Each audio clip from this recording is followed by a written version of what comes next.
Hello दोस्तों, नमस्कार। दोस्तों, इंडिया के किसी भी कॉम्पिटिटिव एग्जाम, साथ ही Madhya Pradesh state second grade सामाजिक विज्ञान से तैयारी कर रहे विद्यार्थियों के लिए वीडियो बहुत ही ज़्यादा इंपॉर्टेंट है। और दोस्तों, आज के इस वीडियो में हम भारतीय संविधान से संबंधित टॉप मोस्ट प्रश्न जो कि सन 2000 से लेकर 2023 तक की परीक्षाओं में आए हुए हैं, उनको वन लाइनर फैक्ट के रूप में सोल्व करेंगे। तो आइए वीडियो को शुरू करते हैं। देखो, पहला क्वेश्चन देखिए आप। भारतीय संविधान में एकल नागरिकता का प्रावधान लिया गया है। तो दोस्तों, एकल नागरिकता की बात करें दोस्तों, तो भारतीय संविधान में एकल नागरिकता का प्रावधान ये ब्रिटेन के संविधान से लिया गया है। कहाँ से लिया गया है? ब्रिटेन के संविधान से। ठीक है, आगे देखिए आप। एकल नागरिकता की बात करें दोस्तों, तो संविधान के अनुच्छेद 5 से लेकर 11 तक एकल नागरिकता का जिक्र किया गया है। ठीक है, राजभाषा आयोग के प्रथम अध्यक्ष कौन थे? किसके दोस्तों? राजभाषा आयोग। देखो दोस्तों, भारत में विभिन्न प्रकार के आयोग है। कुछ देखो संवैधानिक आयोग है, कुछ गैर संवैधानिक आयोग है, कुछ सांविधिक आयोग है। यानी कि भारत में बहुत सारे आयोग हैं दोस्तों। ठीक है, और आयोग वाला चैप्टर आपने पढ़ा भी होगा कई बार। ठीक है, तो बात करें तो राजभाषा आयोग। ठीक है, राजभाषा आयोग की बात करें दोस्तों, तो इसके प्रथम अध्यक्ष कौन थे? तो दोस्तों, इसके प्रथम अध्यक्ष थे वीजी खरे। कौन थे दोस्तों? वीजी खरे। ठीक है, आगे देखिए आप। भारतीय संविधान में लोक सेवा आयोग का प्रावधान किया गया है। तो दोस्तों, भारतीय संविधान में लोक सेवा आयोग किसका दोस्तों? लोक सेवा आयोग का प्रावधान की बात करें दोस्तों, तो ये अनुच्छेद 15 के तहत किया गया है। ठीक है, अनुच्छेद 15 के तहत। ठीक है, अनुच्छेद 15 के तहत लोक सेवा आयोग का प्रावधान किया गया है। ठीक है, स्वतंत्र भारत में राज्यसभा के प्रथम सभापति कौन थे? दोस्तों, स्वतंत्र भारत में राज्यसभा के प्रथम सभापति किसके पूछे? राज्यसभा के प्रथम सभापति। ठीक है, तो दोस्तों आपको पता है कि जो विधानसभा होती है दोस्तों, विधानसभा का जो सभापति होता है वो भारत का उपराष्ट्रपति होता है दोस्तों। कौन होता है? भारत का उपराष्ट्रपति होता है दोस्तों। ठीक है, भारत का उपराष्ट्रपति। और दोस्तों, भारत के जो उपराष्ट्रपति होंगे, ठीक है, वही तो विधानसभा के सभापति होंगे। तो दोस्तों, भारत के प्रथम उपराष्ट्रपति कौन थे? डॉक्टर सर्वपल्ली राधाकृष्णन दोस्तों। ठीक है, और दोस्तों राष्ट्रपति राज्यसभा का सभापति हो, पदेन सभापति होगा दोस्तों। पदेन का मतलब होता है ऑटोमेटिक। ठीक है, आगे देखिए आप। भारतीय संघ का राष्ट्रपति किसके परामर्श से कार्य करता है? दोस्तों, यानी कि भारतीय संघ का राष्ट्रपति किसके परामर्श से कार्य करता है? तो ये प्रधानमंत्री के परामर्श से कार्य करता है दोस्तों। ठीक है, किस संवैधानिक संशोधन द्वारा यह तय किया गया कि राष्ट्रपति मंत्रिपरिषद की राय मानने के लिए बाध्य होगा? तो दोस्तों, 42वें संविधान संशोधन में। किसमें दोस्तों? 42वें संविधान संशोधन में यह तय किया गया कि राष्ट्रपति मंत्रिपरिषद की राय मानने के लिए क्या होगा दोस्तों? बाध्य होगा दोस्तों। यानी कि मंत्रिपरिषद जो कहेगी वही राष्ट्रपति को करना पड़ेगा। राष्ट्रपति के हाथ में कुछ भी नहीं है दोस्तों। ठीक है, ये नाम मात्र की कार्यपालिका का प्रधान होता है दोस्तों। ठीक है, आगे देखिए आप। भारत की संघीय कार्यपालिका का स्वरूप मिलता जुलता है। तो दोस्तों, भारत की जो संघीय कार्यपालिका है, ठीक है, उसका स्वरूप बात करें दोस्तों, तो ये इंग्लैंड से मिलता जुलता है। ठीक है, आगे देखिए आप। जवाहरलाल नेहरू के नेतृत्व में अंतरिम सरकार का गठन कब किया गया? तो दोस्तों, जवाहरलाल नेहरू के नेतृत्व में अंतरिम सरकार के गठन की बात करें दोस्तों, तो ये सितंबर 1946 में। कब किया गया? सितंबर 1946 में अंतरिम सरकार का गठन किया गया दोस्तों। और अंतरिम सरकार की बात करें दोस्तों, तो अंतरिम सरकार में भारत के राष्ट्रपति कौन थे दोस्तों? तो ये राजेंद्र प्रसाद है दोस्तों। कौन थे? राजेंद्र प्रसाद है दोस्तों। ठीक है, आगे देखिए आप। संविधान सभा में किस प्रांत के प्रतिनिधि सर्वाधिक थे? तो दोस्तों, संविधान सभा का जो गठन हो रहा था, ठीक है, उसमें प्रतिनिधि की बात, ठीक है, प्रतिनिधि सर्वाधिक किससे थे? तो दोस्तों, संयुक्त प्रांत से। किससे दोस्तों?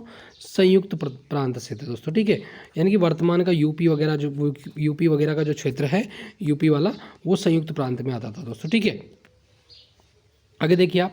भारतीय संविधान के किस अनुच्छेद में संशोधन प्रक्रिया का वर्णन किया गया है? देखो दोस्तों, भारतीय संविधान में संविधान संशोधन की प्रक्रिया का वर्णन किया गया है। ठीक है, यानी कि संविधान संशोधन की बात करें दोस्तों, यानी कि संविधान संशोधन की जो प्रक्रिया है उसका वर्णन कहाँ किया गया है? तो दोस्तों, अनुच्छेद 368 के तहत किया गया है। और दोस्तों, जो संविधान संशोधन की जो प्रक्रिया है दोस्तों, ठीक है, संविधान संशोधन, ठीक है, किसकी? संविधान संशोधन की प्रक्रिया। ठीक है, तो ये कहाँ से ली गई है दोस्तों? तो ये दक्षिण अफ्रीका के संविधान से ली गई है। कहाँ से? दक्षिण अफ्रीका के संविधान से ली गई है दोस्तों। ठीक है, आगे देखिए, किसने कहा है आयरलैंड के राष्ट्रपति की तरह भारत का राष्ट्रपति भी अनुच्छेद 368 के उल्लंघन होने पर संशोधन विधेयक पर अपनी स्वीकृति नहीं दे सकता। तो दोस्तों डॉक्टर दुर्गालाल बसु ने, किसने दोस्तों, दुर्गालाल बसु ने कहा था, किसने कहा था, दुर्गालाल बसु ने कहा था कि आयरलैंड के राष्ट्रपति की तरह भारत का राष्ट्रपति भी अनुच्छेद 368 के उल्लंघन होने पर संविधान संशोधन पर अपनी स्वीकृति नहीं दे सकता दोस्तों। ठीक है, तो ये दुर्गादास बसु ने कहा था दोस्तों। ठीक है, आगे देखिए आप, राष्ट्रपति कितने एंग्लो इंडियन सदस्य लोकसभा में मनोनीत कर सकता है। देखो दोस्तों, ये पिछली परीक्षाओं में आया हुआ प्रश्न है, इसलिए यहाँ भी रिपीट हो गया है। देखो बात करें, पहले तो इसको समझिए फिर इसको मैं समझाता हूँ आपको। देखो राष्ट्रपति कितने एंग्लो इंडियन, एंग्लो इंडियन का मतलब क्या होता है दोस्तों, देखो कोई व्यक्ति है ना जिसके जैसे माता तो क्या है, इंडियन है, और पिता इसके जैसे मान लो ब्रिटेन के हैं।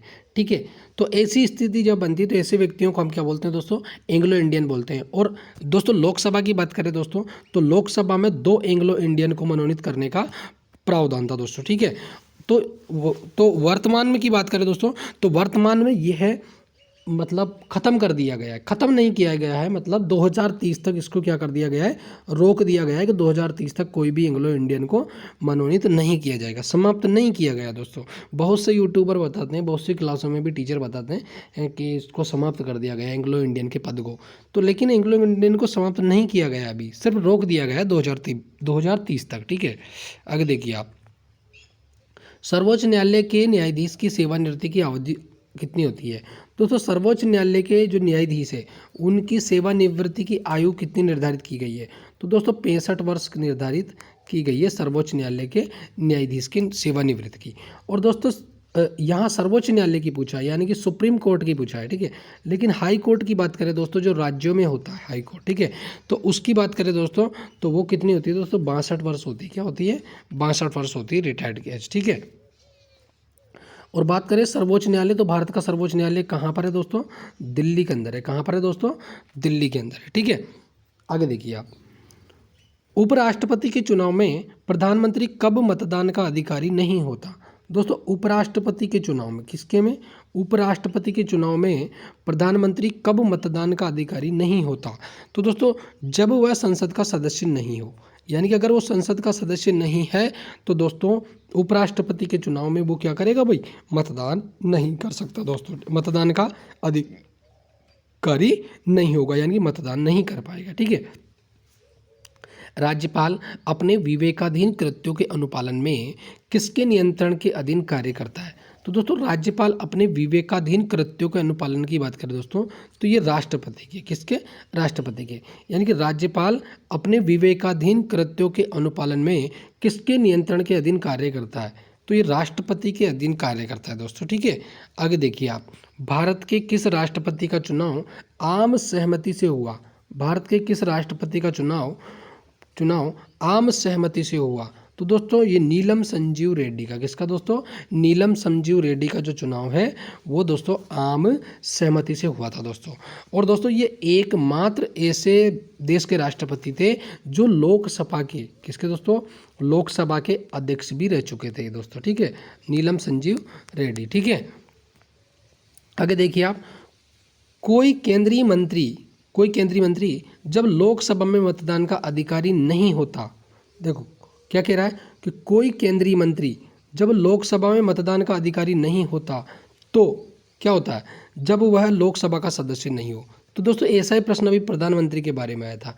देखो आपको पता होना चाहिए कि अगर वो लोकसभा का सदस्य ही नहीं है, यानी कि सांसद के रूप में उसमें नहीं है वो, ठीक है, सांसद के रूप में नहीं है, तो दोस्तों वो चुनाव में कैसे भाग लेगा भाई, नहीं ले सकता वो कभी भी। ठीक है ना, तो यही कह रहा है ये, क्या कह रहा है कि कोई मंत्री कब लोकसभा में मतदान का अधिकारी नहीं होता है, तो दोस्तों कब नहीं होता है, जब वो लोकसभा का सदस्य नहीं होता है। ठीक है, आगे देखिए आप, संविधान के अनुसार केंद्रीय मंत्री परिषद में अधिकतम कितने सदस्य हो सकते हैं, तो दोस्तों केंद्रीय जो मंत्री परिषद है उसमें कितने सदस्य होते हैं, तो दोस्तों ये 15%, कितने दोस्तों, 15%, यानी कि कुल सदस्य संख्या का 15% अधिकतम हो सकते हैं दोस्तों। ठीक है, तो संविधान में इस संबंध में किसी सीमा का उल्लेख नहीं है, तो ये बात गलत है दोस्तों। ठीक है, ये बात गलत है कि कितने मंत्री, देखो ये पहले अधिकतम का कोई प्रावधान नहीं था, ठीक है।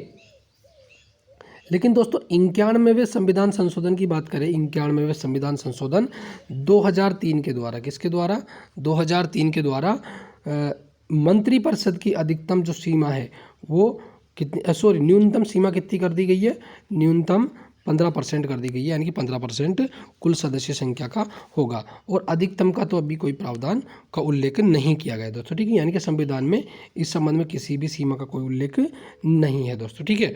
अधिकतम का प्रावधान नहीं है, ठीक है। केंद्र सरकार के मंत्री व्यवहारिक और संवैधानिक रूप से किसके प्रसाद पर्यंत अपना पद ग्रहण करते हैं। तो दोस्तों ये केंद्र सरकार के जो मंत्री हैं वो व्यवहारिक व संवैधानिक रूप से राष्ट्रपति और प्रधानमंत्री के, ठीक है, राष्ट्रपति और प्रधानमंत्री के प्रसाद पर्यंत कार्य करते हैं दोस्तों, ठीक है। आगे देखिए आप, प्रत्येक राज्य की मंत्रिपरिषद किसके समक्ष शपथ ग्रहण करती है।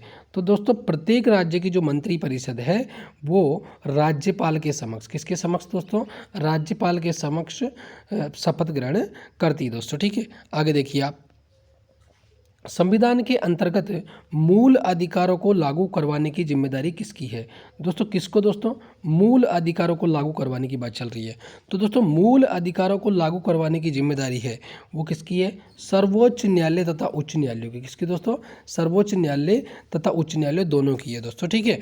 और बात करें तो सर्वोच्च न्यायालय जिसको हम बोलते हैं सुप्रीम कोर्ट, ठीक है दोस्तों, सुप्रीम कोर्ट ये अनुच्छेद 32 के तहत रीट जारी करता है।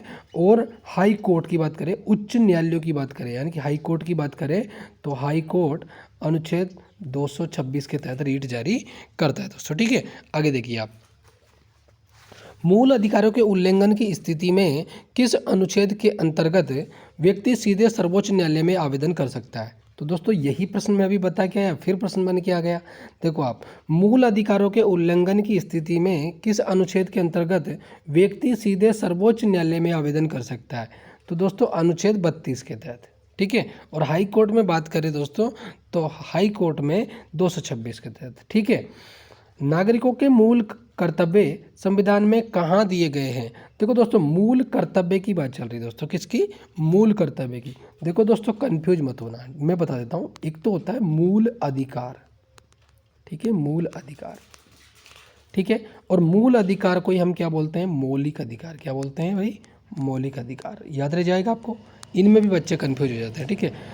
इनका जिक्र किया गया है दोस्तों कहाँ से, अनुच्छेद 12 से लेकर 35 तक, ठीक है। दूसरा देखिए आप, राज्य के नीति निर्देशक तत्व, ठीक है। राज्य के नीति निर्देशक तत्वों की बात करें तो ये 36 से लेकर 51 तक है दोस्तों, ठीक है। और ये भाग 4 के अंदर है, किसमें दोस्तों, भाग 4 के अंदर। और जो मौलिक अधिकार मैंने बताए थे अभी, ठीक है, मौलिक अधिकार, ठीक है, मौलिक अधिकार वो किसमें है, भाग 3 में दोस्तों, किसमें, 3 में। अब यहाँ आपसे पूछा गया है कि मूल कर्तव्य संविधान में कहाँ है। तो दोस्तों जो राज्य के नीति निर्देशक तत्व है उनमें ही अनुच्छेद 51, ठीक है, अनुच्छेद 51 के, ठीक है, अनुच्छेद 51 के नाम से कौन है दोस्तों, मूल कर्तव्य हैं। और इनकी वर्तमान संख्या कितनी है, 11। और भाग की बात करें तो दोस्तों इनके लिए एक विशेष भाग बनाया गया है और उसको दिया गया है, नाम क्या दिया गया है, भाग 4A। क्या नाम दिया है, भाग 4A, ठीक है, उसमें वर्णित है दोस्तों ये, ठीक है। और मूल रूप से बात करें दोस्तों तो ये जो मौलिक कर्तव्य है ये 42वें संविधान संशोधन के द्वारा, ठीक है, 42वें संविधान संशोधन के द्वारा जोड़े गए थे दोस्तों, ठीक है। और सरदार स्वर्ण सिंह समिति की सिफारिश पर 1976 में, ठीक है। चलो आगे देखिए आप, किस रीट का शाब्दिक अर्थ है, किस रीट का शाब्दिक अर्थ है, व्हाट इज योर ऑथोरिटी, कि भाई आपका क्या अधिकार है, ठीक है, ऑथोरिटी, ठीक है। तो इसका को वारंटो, ठीक है, को वारंटो का अर्थ क्या होता है, what is your authority, what is your authority, ठीक है। आगे देखिए आप, राष्ट्रपति की अनुमति, अच्छा देखो को वारंटो, ठीक है, को वारंटो पूछा है यहाँ पर, तो ये सुप्रीम कोर्ट वाली रीट है, किस वाली, सुप्रीम कोर्ट वाली। तो दोस्तों आपको पता है कि रीट जो जारी होती है ये तो सुप्रीम कोर्ट और ये हाई कोर्ट। तो हाई कोर्ट 6 प्रकार की जारी करता है और सुप्रीम कोर्ट 5 प्रकार की जारी करता है। एक एक्स्ट्रा कौन जारी करता है? हाई कोर्ट, वो करता है इंजंक्शन। ठीक है दोस्तों, ये ध्यान रखें आप। ठीक है, आगे देखिए आप, राष्ट्रपति की अनुमति हेतु भेजे गए किसी विधेयक पर राष्ट्रपति कब तक अपनी अनुमति देने के लिए बाध्य है?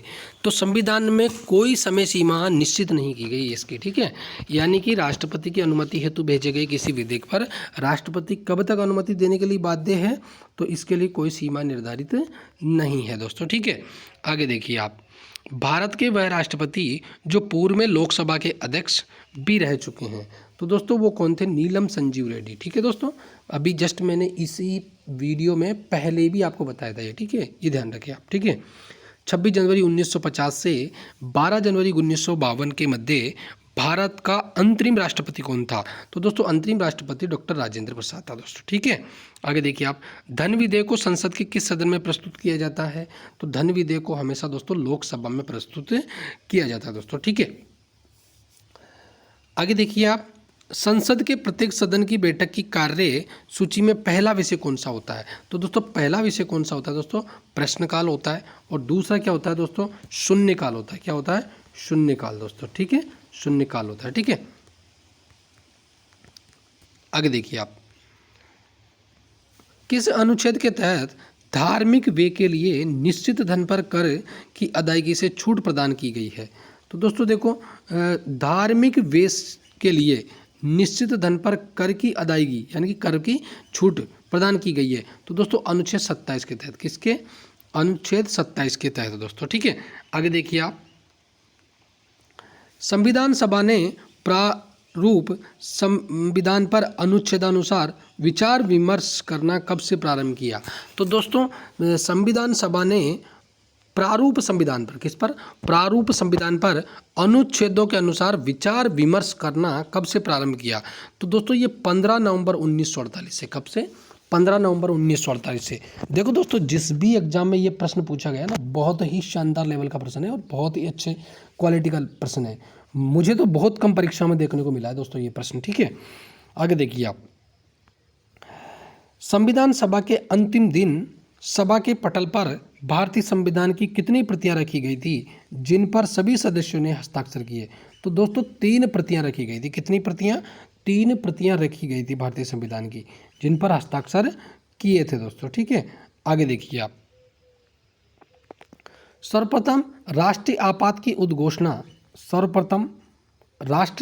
उद्घोषणा 26 अक्टूबर 1962 को की गई। दूसरी बार राष्ट्रीय आपात की उद्घोषणा कब की गई? तो दोस्तों सर्वप्रथम की बात करें तो पहली बार भारत में राष्ट्रीय आपातकाल, किसकी दोस्तों?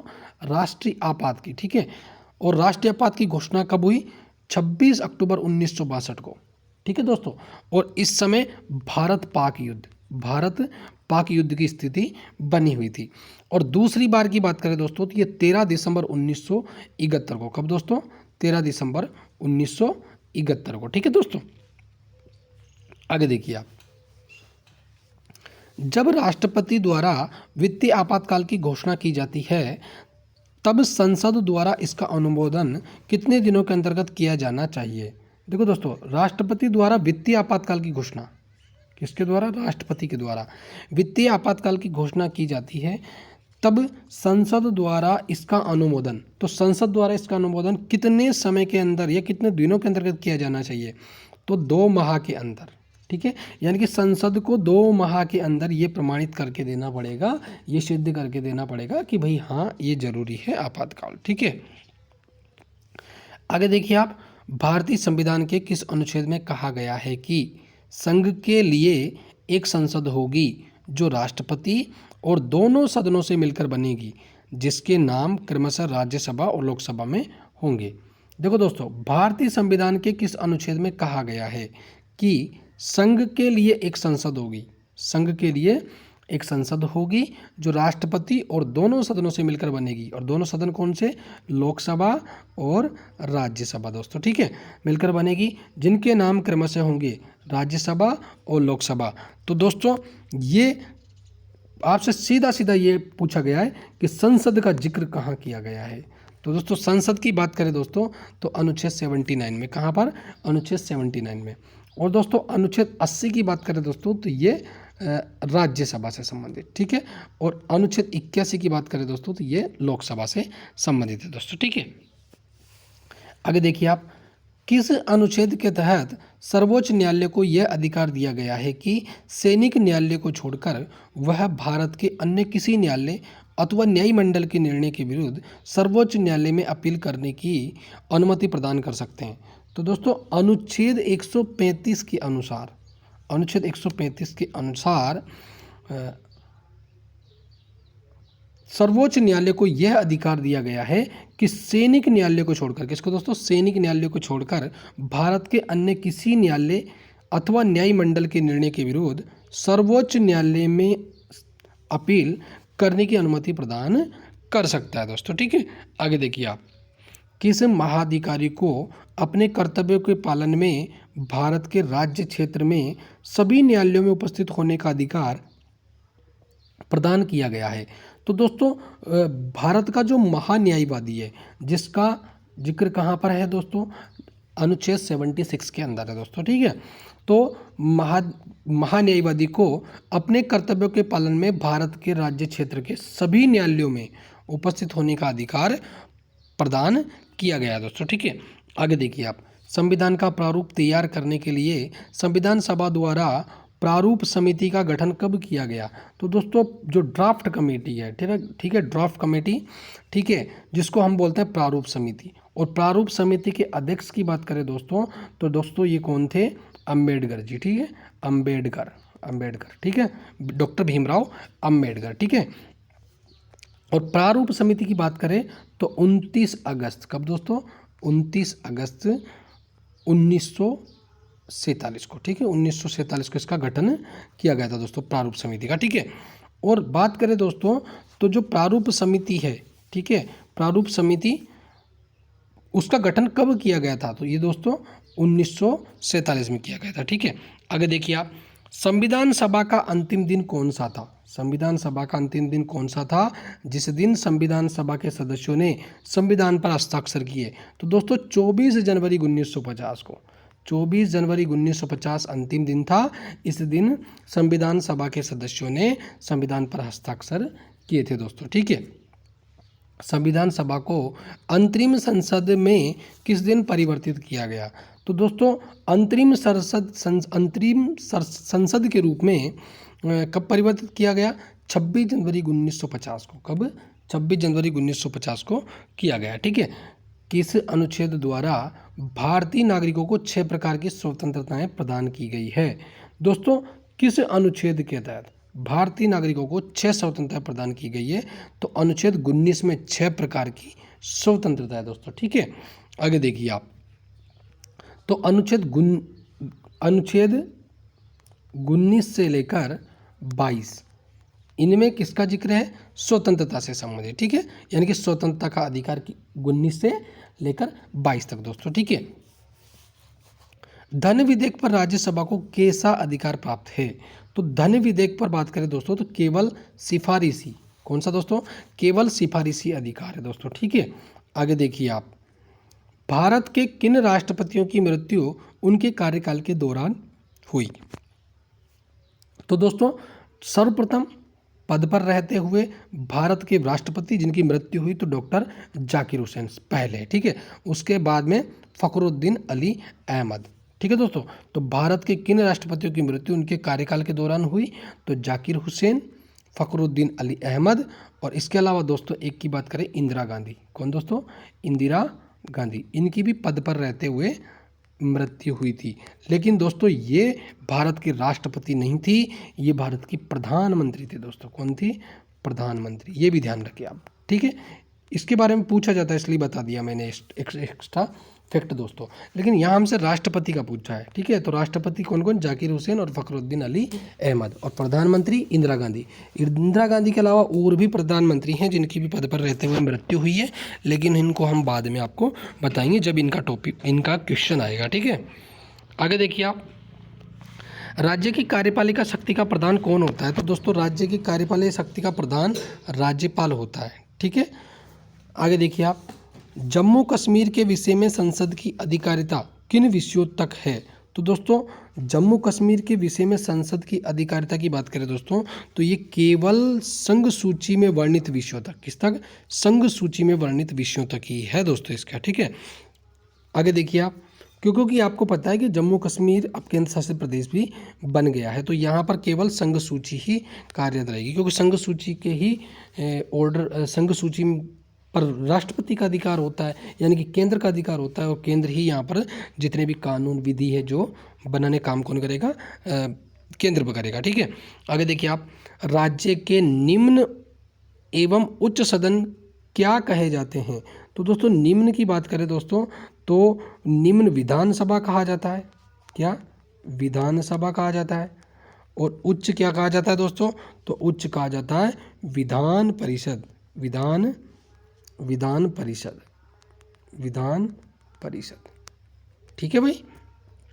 आगे देखिए आप, संविधान संशोधन प्रक्रिया में क्या जनमत संग्रह की व्यवस्था है, तो संविधान संशोधन की जो प्रक्रिया होती है उसमें जनमत संग्रह की आवश्यकता नहीं होती है दोस्तों, ठीक है।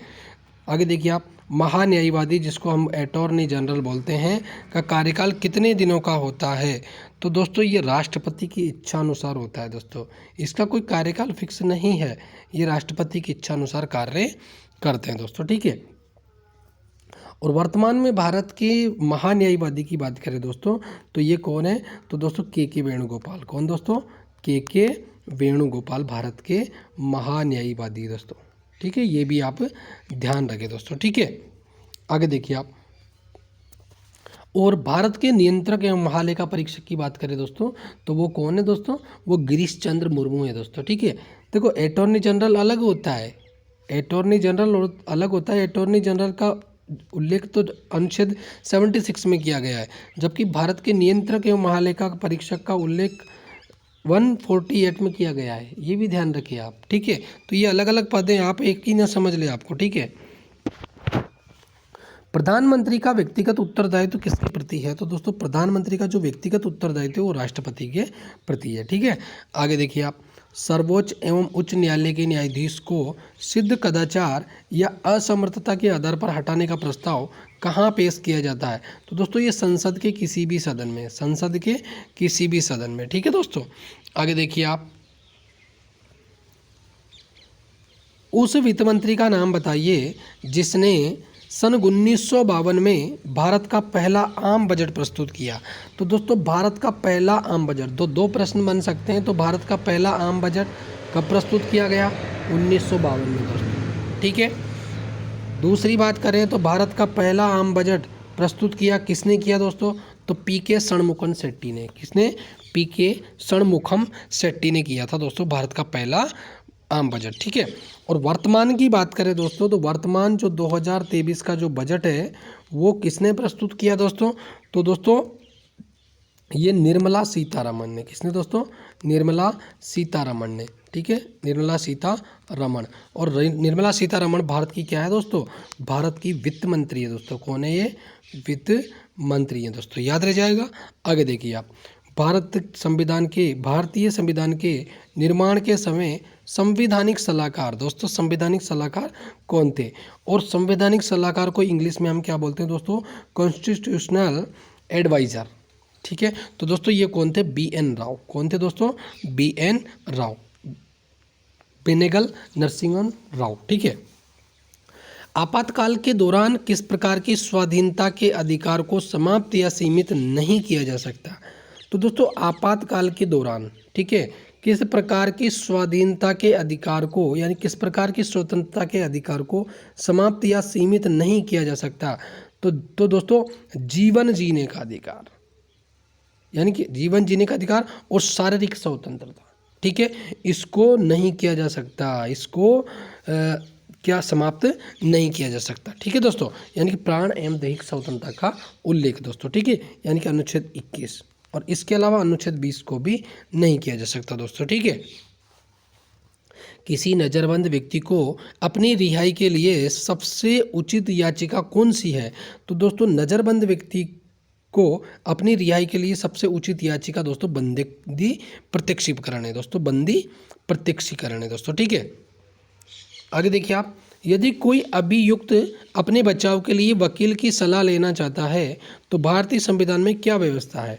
तो दोस्तों कोई अभियुक्त, मान लो कोई आदमी पकड़ा गया है किसी केस में, उसको पकड़कर पुलिस ले गई है, तो दोस्तों बचाव के लिए वकील की सहायता लेना चाहता है तो भारतीय संविधान में क्या व्यवस्था है? तो उसे अपनी पसंद का वकील करने का अधिकार है दोस्तों। ठीक है, आगे देखिए आप, भारतीय संविधान की प्रस्तावना में न्यायी शब्द का प्रयोग किस अर्थ में हुआ है? तो न्यायी शब्द का उल्लेख किस अर्थ में हुआ है? तो दोस्तों सामाजिक, आर्थिक और राजनीतिक न्याय। ठीक है दोस्तों, यानी कि प्रस्तावना में कितने प्रकार का न्याय है दोस्तों? कितने प्रकार, यानी कि भारत की प्रस्तावना में कितने प्रकार के न्याय है? न्याय की बात करें तो सामाजिक न्याय, आर्थिक न्याय और राजनीतिक न्याय, 3 प्रकार के न्यायों का जिक्र किया गया है। ठीक है, आगे देखिए आप, लोकसभा में अनुसूचित जातियों के लिए अरुणाचल प्रदेश में कितनी सीटें आरक्षित है? देखो दोस्तों, लोकसभा में अनुसूचित जातियों की बात चल रही है के लिए अरुणाचल प्रदेश में कितनी सीटें आरक्षित है? तो वहाँ पर कोई अनुसूचित जनजाति की सीटें नहीं है दोस्तों। ठीक है, कोई भी सीटें नहीं है। ठीक है, संविधान के किस अनुच्छेद के अंतर्गत संघ की भाषा हिंदी और लिपि देवनागरी होगी? तो दोस्तों अनुच्छेद 343 के तहत संघ की राजभाषा क्या होगी? हिंदी होगी। और इसके अलावा लिपि कौन सी होगी भाई? देवनागरी होगी। ठीक है, और हमारे जो ये शब्द लिखने में आ रहे हैं ना, ये सब लिखने में जो भी कुछ लिखा है ये सब देवनागरी लिपि में लिखा हुआ है। ठीक है, आगे देखिए आप, संविधान में अंतर्विष्ट राष्ट्रीय आपातकाल की उद्घोषणा राष्ट्रपति द्वारा अब तक कितनी बार की गई है? तो दोस्तों राष्ट्रीय आपातकाल की उद्घोषणा की बात करें दोस्तों तो ये अब तक 3 बार हुई है दोस्तों। ठीक है, कब कब हुई? 1962 में। ठीक है, 1962 में हुई थी। और दोस्तों बात करें दोस्तों तो 1965 में, और बात करें दोस्तों तो 1975 में। ठीक है, 3 बार भारत में राष्ट्रपति शासन लग चुका है दोस्तों। ठीक है, सॉरी, राष्ट्रीय आपातकाल लग चुका है दोस्तों। ठीक है, आगे देखिए आप, सॉरी,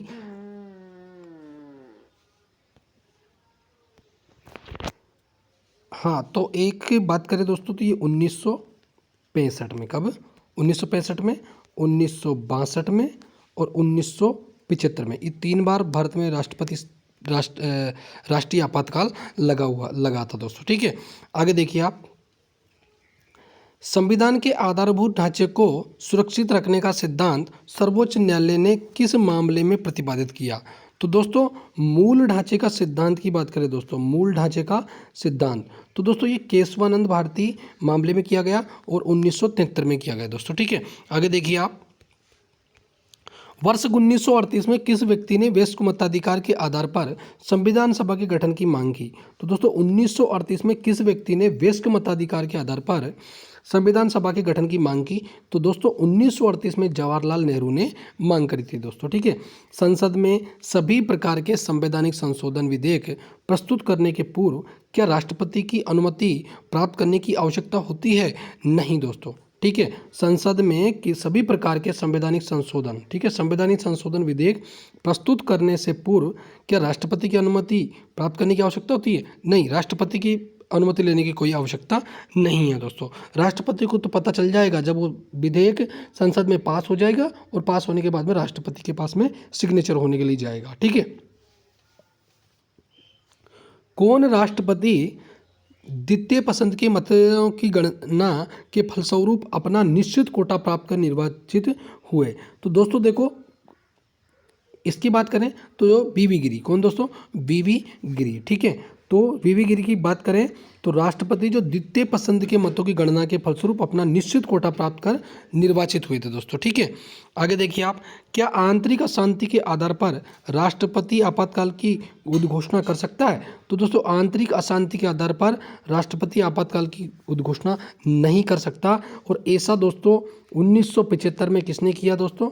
1975 में इंदिरा गांधी जी ने किया था दोस्तों। ठीक है, तो उन्होंने ऐसा किया था दोस्तों। ठीक है, अच्छा 1 मिनट, मुझे कंफ्यूज हो रहा है दोस्तों। भारत में आपातकाल लगा था ना, वो 1965 में नहीं लगा, 1965 में नहीं लगा। इसको आप इग्नोर करना, ठीक है। 1971 में लगा था एक, ठीक है, आपातकाल, ठीक है। और एक 1962 में, 1962 में, और एक 1975 में, ठीक है। ये ध्यान रखना आप, ठीक है। शायद मैंने पिछले क्वेश्चन में आपको गलत बता दिया था इसको, ठीक है, सॉरी। भारत के राष्ट्रपति को किससे वेतन दिया जाता है? तो दोस्तों भारत के राष्ट्रपति को भारत की संचित निधि से, किससे दोस्तों? भारत की संचित निधि से वेतन दिया जाता है दोस्तों, ठीक है। और भारत की जो संचित निधि है इसका वर्णन कहाँ किया गया दोस्तों? अनुच्छेद 266 में किया गया दोस्तों, ठीक है। संसद के सदन में सरकारी विधेयक कौन प्रस्तुत करता है? तो दोस्तों जो सरकारी विधेयक, देखो विधेयक दो प्रकार के होते हैं, एक तो होता है सरकारी विधेयक, ठीक है, एक तो सरकारी विधेयक, और एक होता है दोस्तों गैर सरकारी विधेयक, ठीक है, गैर सरकारी विधेयक। देखो दोस्तों जो सरकार के जो मंत्री होते हैं, कोई भी मंत्री परिषद में होता है, मंत्री परिषद का कोई भी सदस्य होता है, वो कोई विधेयक प्रस्तुत करता है तो वो सरकारी विधेयक कहलाएगा दोस्तों, ठीक है। और इसके अलावा कोई भी सांसद अगर कोई विधेयक प्रस्तुत करेगा तो वो दोस्तों सरकारी विधेयक कहलाएगा दोस्तों। तो यानी कि मंत्री परिषद किसका दोस्तों? मंत्री परिषद का कोई भी सदस्य जो विधेयक लाएगा और विधेयक प्रस्तुत करेगा उसको सरकारी विधेयक कहेंगे दोस्तों, ठीक है। संविधान के किस भाग में सामाजिक, राजनीतिक और आर्थिक न्याय की व्यवस्था की गई है? तो दोस्तों प्रस्तावना में 3 प्रकार के न्याय का जिक्र किया गया है, सामाजिक न्याय, राजनीतिक न्याय और आर्थिक न्याय, ठीक है दोस्तों। आगे देखिए आप, भारत में वित्तीय संकट की घोषणा अब तक कितनी बार की गई है? तो दोस्तों वित्तीय संकट की बात करें तो भारत में वित्तीय आपातकाल, वित्तीय संकट को हम बोलते हैं वित्तीय आपातकाल, और अनुच्छेद 360 के तहत वित्तीय आपातकाल लगाया जाता है। और भारत में अभी तक एक बार भी नहीं लगा है दोस्तों। कोरोना के काल में लगने की संभावना थी, लेकिन भारत इतना मजबूत है और हमारे देश पे हमें इतना प्राउड होना चाहिए, इतना गर्व होना चाहिए कि हमारे देश में फिर भी हम सहन कर गए। हमने जैसे तैसे करके कोरोना से 3 साल लड़ाई लड़ी, लेकिन हमने दोस्तों हमारे देश में राष्ट्रीय आपातकाल वित्तीय आपातकाल नहीं लगाया दोस्तों, ठीक है।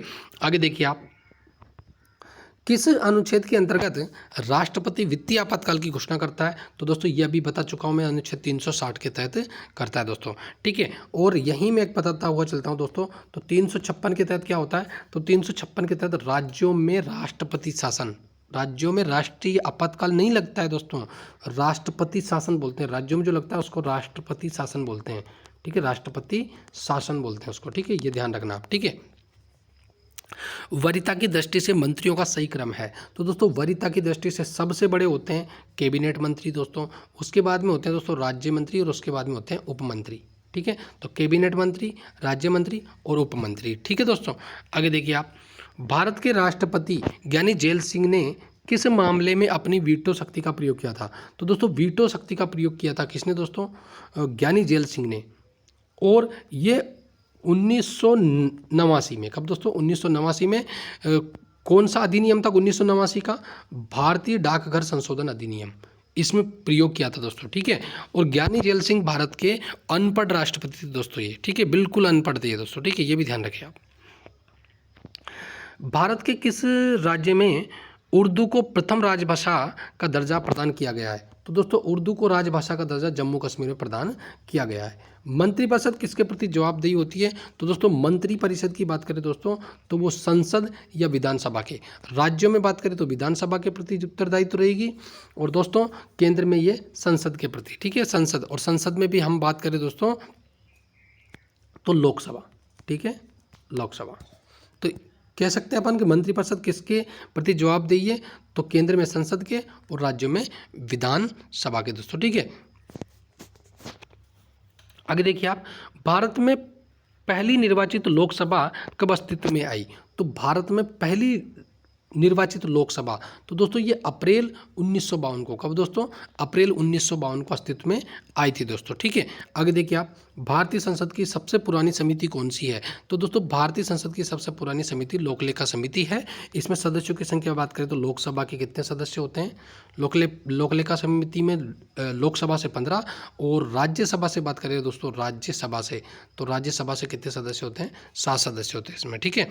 आगे देखिए आप, लोकसभा अध्यक्ष को लोकसभा के अध्यक्ष के रूप में कौन शपथ ग्रहण कराता है? तो दोस्तों लोकसभा अध्यक्ष को, लोकसभा के अध्यक्ष के रूप में शपथ कौन ग्रहण कराता है? तो दोस्तों कोई नहीं करवाता है। यानी कि लोकसभा का जो अध्यक्ष होता है उसको लोकसभा के अध्यक्ष के रूप में कोई शपथ नहीं ग्रहण कराता है दोस्तों। तो क्या होता है? तो लोकसभा के सदस्यों को कार्यकारी अध्यक्ष शपथ ग्रहण कराता है।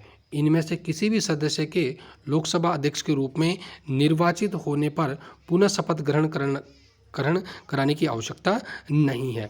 क्योंकि ये दोस्तों इनको प्रोटेम स्पीकर, कौन होता है? प्रोटेम कार्यकारी अध्यक्ष, और कार्यकारी अध्यक्ष को हम बोलते हैं दोस्तों प्रोटेम स्पीकर, क्योंकि प्रोटेम स्पीकर इनको क्या दिला देते हैं? शपथ दिला देते हैं दोस्तों। ठीक है, आगे देखिए आप, जब विधेयक को राष्ट्रपति के पास भेजा जाता है तो कितनी समय सीमा के अंदर उसे विधेयक पर कार्यवाही करना आवश्यक होती है? तो दोस्तों कोई समय निर्धारित नहीं है। ठीक है, कोई भी विधेयक जब राष्ट्रपति के पास भेजा जाता है तो कितनी समय सीमा के अंदर उस विधेयक पर कार्रवाई करना आवश्यक होता है, तो कोई समय सीमा निर्धारित नहीं है दोस्तों। ठीक है, आगे देखिए आप, राष्ट्रपति पद के किसी चुनाव में अंतःकरण की आवाज पर खुला मतदान हुआ है। दोस्तों राष्ट्रपति पद के किस चुनाव में? देखो, राष्ट्रपति पद का ऐसा कौन सा चुनाव है जिसमें अंतःकरण की आवाज़, किसकी दोस्तों? अंतःकरण की आवाज़ पर खुला मतदान हुआ है। तो दोस्तों ये वीवी गिरी, कौन से राष्ट्रपति? वीवी गिरी राष्ट्रपति चुने गए थे तब 1969 में। कब दोस्तों? 1969 में दोस्तों। ठीक है दोस्तों, अंतःकरण की आवाज़। ठीक है दोस्तों, आगे देखिए आप, 20 जुलाई 1969 को कार्यकारी राष्ट्रपति का कार्यग्रहण करने से पूर्व एम हिदायतुल्लाह सर्वोच्च न्यायालय के न्यायाधीश थे। उन्हें कार्यकारी राष्ट्रपति पद की शपथ किसने दिलवाई? देखो दोस्तों, 20 जुलाई 1969 की बात है। ठीक है, कार्यकारी राष्ट्रपति का कार्यग्रहण करने से पूर्व एम हिदायतुल्लाह, देखो एम हिदायतुल्लाह भारत के क्या बनते हैं दोस्तों? कार्यवाहक राष्ट्रपति बनते हैं, जो कि सुप्रीम कोर्ट के क्या थे दोस्तों? ये मुख्य न्यायाधीश थे, चीफ जस्टिस ऑफ इंडिया। ठीक है, अब होता क्या है कि जाकिर हुसैन की क्या हो जाती है दोस्तों? जाकिर हुसैन की मृत्यु हो जाती है। ठीक है, जाकिर हुसैन की मृत्यु हो जाती है। जब जाकिर हुसैन की मृत्यु हो जाती है तो उनके बाद में दोस्तों वीवी गिरी जी आते हैं, और वीवी गिरी के बाद में दोस्तों मोहम्मद हिदायतुल्लाह को कार्यकारी राष्ट्रपति बनाया जाता है दोस्तों। ठीक है, और वीवी गिरी जो आते हैं वो भी दोस्तों क्या बनते हैं दोस्तों? वो भी कार्यवाहक ही बनते हैं, लेकिन वो कुछ समय बाद में क्या होता है? पद से त्याग पत्र दे देते हैं। ठीक है, आगे देखिए आप, तो यहाँ पूछा गया कि एम हिदायतुल्लाह जो सर्वोच्च न्यायालय के मुख्य न्यायाधीश थे, उन्हें कार्यकारी राष्ट्रपति पद की शपथ किसने दिलवाई? तो सर्वोच्च न्यायालय के जो वरिष्ठतम न्यायाधीश थे। देखो दोस्तों, सर्वोच्च न्यायालय का न्यायाधीश तो राष्ट्रपति बनकर आ ही गया, मुख्य न्यायाधीश तो जो वरिष्ठतम न्यायाधीश होगा वही उन्हें शपथ दिलाएगा। देखो दोस्तों, कारनामा देखिए आप, उससे छोटा है वो, फिर भी उसकी शपथ दिला रहा है दोस्तों। क्योंकि भारतीय संविधान में स्पष्ट लिखा हुआ है और कि जब राष्ट्रपति को शपथ दिलाने की बात चले और सुप्रीम कोर्ट का मुख्य न्यायाधीश उपस्थित ना हो तो अन्य न्यायाधीश उसको शपथ दिलाता है दोस्तों। ठीक है, आगे देखिए, यदि लोकसभा में किसी भी दल को स्पष्ट बहुमत प्राप्त न हो तो राष्ट्रपति किसे प्रधानमंत्री नियुक्त करेगा? तो दोस्तों प्रधानमंत्री किसे नियुक्त करेगा? जब स्पष्ट बहुमत किसी को प्राप्ति नहीं हुआ है तो विवेक के प्रयोग कर अपनी पसंद के किसी भी व्यक्ति को आवश्यक बहुमत जुटा सके। ठीक है, यानी कि कोई ऐसे व्यक्ति को पसंद के आधार पर, ठीक है, नियुक्त कर देगा वो, जो कि आवश्यक बहुमत जुटा सके, यानी कि भविष्य में वो क्या जुटा सके? बहुमत सिद्ध कर सके दोस्तों। ठीक है, सामूहिक रूप से मंत्रिपरिषद किसके प्रति उत्तरदायित्व रहती है? तो दोस्तों लोकसभा के प्रति। ठीक है दोस्तों, और राज्यों में बात करें दोस्तों तो विधानसभा के प्रति। ठीक है, आगे देखिए आप, संविधान का व्याख्याकार और संरक्षक कौन है? तो दोस्तों संविधान का व्याख्याकार की बात करें दोस्तों या संरक्षक की बात करें दोस्तों तो वो सर्वोच्च न्यायालय है दोस्तों। ठीक है, आगे देखिए आप, कितने राज्यों में द्विसदनात्मक विधानमंडल है? तो दोस्तों द्विसदनात्मक, ठीक है, देखो दोस्तों द्विसदनात्मक का मतलब क्या होता है दोस्तों? देखो जैसे केंद्र में क्या होता है दोस्तों? संसद है। ठीक है, संसद, और संसद का एक तो है लोकसभा और एक है दोस्तों राज्यसभा, दो पार्ट है ना इसके। ऐसे राज्यों में क्या होता है दोस्तों? विधानमंडल होता है, विधानमंडल। और विधानमंडल भी क्या होती है दोस्तों? कुछ राज्यों में क्या है दोस्तों? द्विसदनीय, यानी कि दो सदनीय। ठीक है, यानी कि एक तो विधानसभा और दूसरी विधान परिषद, परिषद। ठीक है दोस्तों। तो दोस्तों 6 राज्य ऐसे हैं जहाँ पर विधान परिषद का गठन किया गया है। अच्छा, कौन कौन से 6 राज्य हैं दोस्तों? देखो, इसको हटा दो, जम्मू कश्मीर को। ठीक है, ये तो केंद्र शासित प्रदेश में बदल गया। ठीक है, तो दोस्तों देखें कितने राज्य हैं। तो दोस्तों उनमें बात करें दोस्तों, तो ऊपर के पहले तो 2 राज्य, ठीक है, बिहार और उत्तर प्रदेश। 2 नीचे के महाराष्ट्र और कर्नाटक। और इसके अलावा दोस्तों आंध्र प्रदेश और दोस्तों तेलंगाना, ये दोनों बीच के हैं ना। ठीक है, ये दोनों भी याद रखिए आप। तो 6 राज्यों में विधान परिषद है दोस्तों। ठीक है, आगे देखिए आप, राष्ट्रीय आपातकाल के दौरान मौलिक अधिकारों के निलंबन संबंधी प्रावधान किस देश के संविधान से लिए गए हैं? तो दोस्तों राष्ट्रीय आपातकाल के दौरान मौलिक अधिकारों का निलंबन, ठीक है, मौलिक अधिकारों का निलंबन संबंधी प्रावधान जर्मनी के वाइमर संविधान से, किसका दोस्तों? जर्मनी का जो वाइमर संविधान है उससे लिया गया है दोस्तों। ठीक है, कि आपातकाल के दौरान मौलिक अधिकारों का निलंबन। ठीक है, नागरिकता प्राप्त करने व खोने के विषय में विस्तार से चर्चा कहाँ की गई है? तो दोस्तों नागरिकता प्राप्त करने और खोने के विषय में विस्तार से चर्चा कहाँ की गई है? तो दोस्तों 1955 के नागरिकता कानून में। किसमें दोस्तों? 1955 के नागरिकता कानून में। ठीक है, आगे देखिए आप, राष्ट्रपति की मृत्यु के बाद उपराष्ट्रपति राष्ट्रपति का पद कब तक संभाल सकता है? तो दोस्तों अधिक से अधिक 6 माह तक। कितने माह तक? अधिक से अधिक 6 माह तक पद संभाल सकता है दोस्तों। ठीक है, संविधान में मंत्रिपरिषद के प्रावधान के रूप में प्रधानमंत्री होने का प्रावधान किस अनुच्छेद में है? देखो दोस्तों, संविधान में मंत्रिपरिषद के प्रधान के रूप में, किसके दोस्तों? मंत्रिपरिषद के प्रधान के रूप में प्रधानमंत्री होने का प्रावधान किस अनुच्छेद में है? तो दोस्तों अनुच्छेद 74(1) के अंदर में। किसमें दोस्तों? 74(1) में है दोस्तों। ठीक है, और प्रधानमंत्री से संबंधित अनुच्छेद की बात करें दोस्तों तो 74, इसके अलावा 75 और इसके अलावा दोस्तों 78। ठीक है, ये इनसे संबंधित है। ठीक है दोस्तों, आगे देखिए आप, पंचायतों को सुपुर्द विषयों की सूची संविधान की किस अनुसूची में है? देखो दोस्तों, पंचायतों को सुपुर्द विषयों की सूची, दोस्तों पंचायतों को कितने विषय सुपुर्द किए गए? 29 विषय। ठीक है, किस अनुसूची में? 11वीं अनुसूची में। और दोस्तों नगरीय निकायों को कितने विषय सुपुर्द किए गए हैं? 18 विषय। इसका जिक्र कहाँ पर है? 12वीं अनुसूची में दोस्तों। ठीक है, याद रह जाएगा। आगे देखिए आप, पंचायतों के निर्वाचन कितने समय में होते हैं? तो दोस्तों 5 वर्ष में होते हैं दोस्तों पंचायतों के निर्वाचन। ठीक है दोस्तों, आगे देखिए आप, उच्च न्यायालय के क्षेत्राधिकार में संकुचन या विस्तार करने का अधिकार किसके पास में है? देखो दोस्तों, उच्च न्यायालय के क्षेत्राधिकार, ठीक है, जो हाई कोर्ट होता है, हाई कोर्ट की बात चल रही है, उच्च न्यायालय के क्षेत्राधिकार में संकुचन करना है, मतलब छोटा करना है या विस्तार करना है, इसका अधिकार किसके पास में है? तो दोस्तों संसद। संसद क्या करेगी दोस्तों? किसी भी राज्य में क्या कर सकती है दोस्तों? उच्चतम न्यायालय का क्षेत्राधिकार का कम कर सकती है, उसको बढ़ा भी सकती है दोस्तों। ठीक है, आगे देखिए आप, संविधान के अनुच्छेद 263 के अंतर्गत अंतर्राज्यीय परिषद की स्थापना किसने की? तो दोस्तों अंतर्राज्यीय परिषद का उल्लेख है वो किसमें? 263 में, अनुच्छेद 263 में, और ये राष्ट्रपति ने। ठीक है, इसकी स्थापना किसने करी? राष्ट्रपति ने। ठीक है, आगे देखिए आप, भारत के सर्वोच्च न्यायालय में मुख्य न्यायाधीश के अतिरिक्त कितने और अन्य न्यायाधीश होते हैं? तो दोस्तों देखो, ये जिस टाइम पे पूछा गया है उस टाइम का आंसर है, लेकिन वर्तमान की बता दूं मैं आपको दोस्तों, तो भारत का जो सर्वोच्च न्यायालय है सुप्रीम कोर्ट, उसमें मुख्य न्यायाधीश के अतिरिक्त तो दोस्तों एक तो मुख्य न्यायाधीश है और इसके अलावा 33 अन्य न्यायाधीश है दोस्तों। इस प्रकार वर्तमान में टोटल कुल कितने हैं? 34 है, एक मुख्य और 33 अन्य। ठीक है दोस्तों, तो दोस्तों ये संविधान से संबंधित टॉप मोस्ट प्रश्न थे। ऐसे ही प्रश्न मैं आप लोगों के लिए फिर लेके आऊँगा।